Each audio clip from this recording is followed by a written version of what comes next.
I was actually born and raised in South Africa next to the Kruger National Park, where I got to spend almost every weekend in the Kruger with wild animals all around. My grandfather was actually one of the rangers in the Kruger National Park, where I got to stay with him. Leave Friday afternoon after school. Mom wouldn't see me until Monday morning right before school started, because we would be in the Kruger all weekend long doing tours in the Elephant Hall. It was one of the best experiences ever. So as well as my forte in animals now is more monitors that I did not really handle. It's kind of become a passion. Okay, I've sat down and talked to your mom about it numerous amount of times. What was the thing that your mom and grandfather did a lot? That was kind of cool. In town, the town was a small town, roughly about 5,000 people. Because it's right next to the Kruger, there's wild animals all around. Snakes, scorpions, tarantulas, baboon spiders, you name it. They like to get into people's houses. People don't like them in their houses, so there was only 1 or 2 numbers you would call in town. It would be either my grandfather's number or my mom's. If they couldn't get a hold of one, they always could get a hold of somebody else. To actually come and get these animals out of the houses, because for some odd reason, the snakes like getting into the kitchen cabinets, the very top kitchen cabinets, where you normally don't go every day, go to open it in. Well, there's a 6-8 foot python looking at you like, okay. The thing I found interesting is that when I talked to her mom and Sasha and a lot of people in their family, is that their grandfather and I think your uncle, Arnie, they were very well known not just to go into town and capture these snakes, these venomous snakes that were harmful, but it was 2 things that were very neat. One is they would usually try to catch them almost barehanded with what was known nowadays as a soft touch technique. But the animals would not be destroyed at all. The animals would actually be re-released somewhere safe, away from the people, out somewhere, in the Kruger, am I right? Yes. Somewhere in the Kruger. Up next to the fence line on the outside, we would try and release them close enough so they could get back through. There's actually a few different stories of snakes being so big they actually fit in a 55-gallon trash can that we had to transport, that we actually needed a police escort to transport through town because the snake was so big. Now, speaking of big snakes, Tia in a few moments here is going to take you guys out to see one of our large snakes that Tia and Kyle actually own. They use it for educational purposes, and it is sometimes used at Kowiachobee. So we're going to bring out Captain, who is a reticulated python, and hopefully teach you guys a little bit about them and about their struggles that they're having out in the wild, and about their struggles in captivity as well, and their invasive species here in Florida.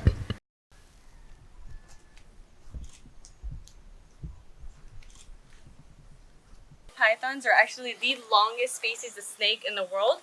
The longest one ever recorded was named Medusa. She was a female. She was 28.6 feet long and almost 300 pounds. Captain here is only about 2 years old and about 16 feet long and close to 100 pounds. Now the reticulated pythons are actually starting to go extinct in where they're native to because of hunting. The reticulated pythons are the most used snakes for making purses and shoes because they have so much skin on them. So unfortunately, where they're native to in Southeast Asia, Indonesia, Thailand, those types of areas, they are starting to go extinct. Now over here in Florida, however, we have them as invasive along with the Burmese pythons and green anacondas. And over here they thrive because of our smaller animals. So this actually is not the normal type of skin you would see out in the wild. Typically the reticulated pythons are tans and browns, and sometimes you can get a hint of green in there. This one is what you would call a purple albino. Now, the thing about the albino snakes is they're a lot more easily to get sunburned. So you have to be careful when you have them out in the sunshine and make sure they're not getting too much heat. Now, another thing about them is they're very much easier to spot, so they don't tend to thrive very much if they are produced in the wild. So that's why you normally only see the browns and tans. The reticulated pythons are born about 2 feet long. They start eating things as small as rats, birds, pretty much anything they can really get their teeth on. As babies, they're mostly arboreal, which means that they spend most of their times in the trees hunting birds and small rats. Now, as they get bigger, the trees can no longer withstand their weight. They start to fall out of trees and they start to become ground dwelling.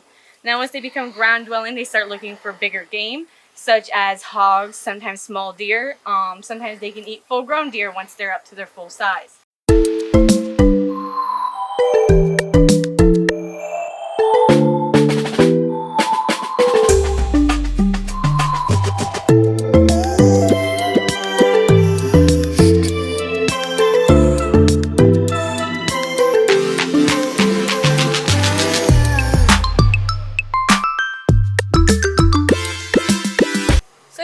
One thing about Captain, you'll see that he seems to have what a lot of people call cat eyes. It's also known as inverted pupils. Now, a lot of people will mistake them as venomous because of that. Now, these guys are actually very large constrictors, meaning that they squeeze their foods. Now, a lot of people also think that because they have such large heads, that also means they're venomous. But actually, the only way you can really tell if a snake is venomous is, well, if it bites you and you die, obviously. Food. Now, another thing about snakes is a lot of them have the inverted teeth, meaning that they face towards the throat. Now, that's easier to help them catch their food and bring it to them, and also to pull it into their mouths and down there to their stomachs. Now, these guys, as you can see, they don't have hands and they can't very well chew their food, so they have to do a lot of extra work for that. Now, when a snake is actually eating, that is its most vulnerable time. A lot of snake handlers who have aggressive snakes, they'll feed their snakes and move them at that time, because that way you won't get bit. Now, a bite from these snakes could actually cause you to have to get stitches because, well, he's big. Ice cubes on their face. I personally use vinegar or like drinking alcohol to get them to let go. Other people run them underwater. Every snake is different. They all have something that makes them angry and not want to be biting it. This is Captain. Captain is an odd color, if you will, reticulated python.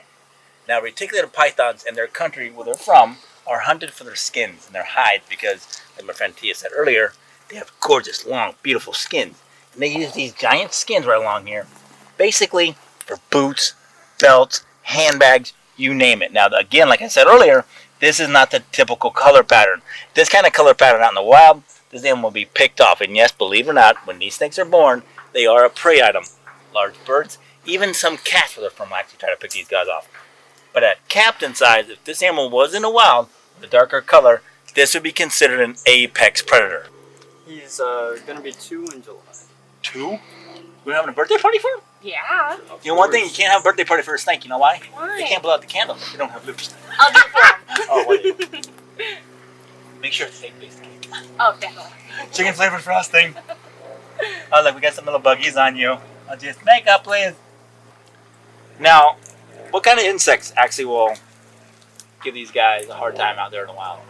Usually mites are a very big issue. They're like a flea version for reptiles. What they'll do is they'll go up under the scales and bite the snake, and it causes a lot of discomfort for them. Oh, so they don't bite through the scale, they go under. Yeah, they go up under it. So you'll be able to actually see them when they do have mites. You'll see that their scales will be lifted, and you'll see a large black dot going under. A lot of times you can see them crawling around. He actually got mites a couple weeks ago, but luckily in captivity they're pretty easy to get rid of as long as you know what you're doing and you catch them in time. Exactly. So as soon as you see them, you want to make sure you get them treated right away. That way they're not causing them any more discomfort. An uncomfortable snake is more likely to bite. The people, from what I understand, here in Florida, used to own these things as pets, right? Yes. And nowadays, when you go to have these things as a pet, you have to be first an educational program. Correct. And you can't be using them for like breeding to sell as pets. Well, no, you can't. Not to sell as pets, but you have to be able to sell them. The only way to obtain the license is to basically use them for educational purposes, scientific purposes, or breeding and reselling. So as business purpose. Oh, cool.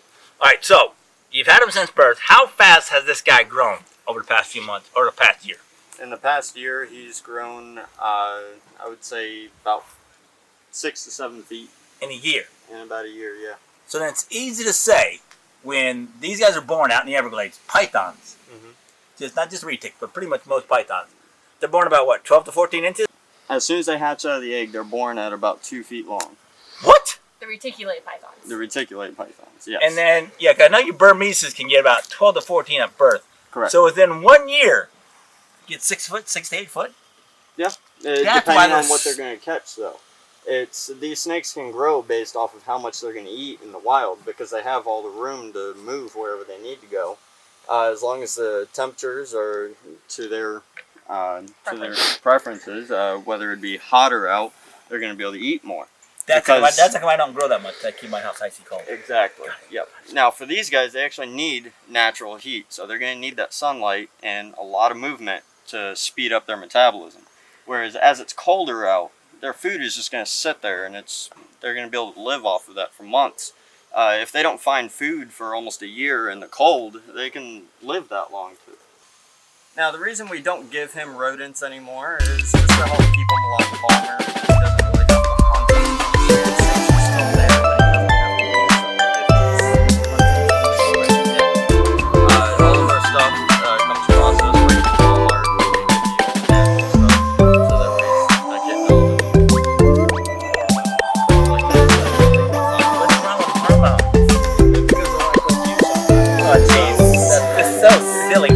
Simple snaky. Still pretty, isn't it? There's something around this video you might not want to put on air. We always hear social media in the news say, "We're somebody's pet. They got turned loose." How do you feel about that? Yes and no. At the same time. Now, back during Hurricane Andrew, there was actually the facility had actually had an outbreak.